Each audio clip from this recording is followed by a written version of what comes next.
மீனாவுடைய கதாபாத்திரத்துக்கு ஏன் நிறைய எதிர்ப்பு வருது அப்படின்னா ஆரம்பத்தில் இந்த கதாபாத்திரம் ரொம்பவே போல்டான, தைரியமான, அதே சமயத்தில் மனசில் பட்டதை ஓரளவுக்காச்சு சொல்லக்கூடிய, தனக்கு ஒரு சுயமரியாதைக்கு இழுக்கோ, தான் குடும்பத்துக்கு ஒரு அவமானமோ நடந்தால் சும்மா விடாத ஒரு ஆளாக தான் காமிச்சாங்க.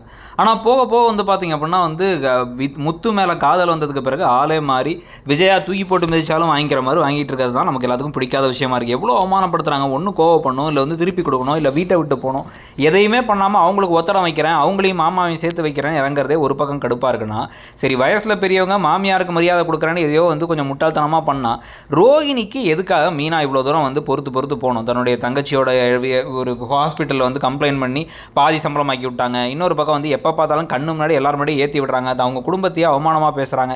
எல்லா விஷயங்களும் நடக்கும்போது ஒரு நாள் டக்குன்னு திருப்பி கொடுக்குற மாதிரி இன்னொரு வார்த்தை என் குடும்பத்தை பற்றி பேசினா அவ்வளோதான் அப்படின்னு பலார்னு ஒன்று விடலாம் ரோகிணியை, இல்லை திட்டவாச்சு செய்யலாம். மீனா செய்வாங்கன்னு நினைக்கிறீங்களாங்கிறத சொல்லுங்கள். தேங்க்யூ.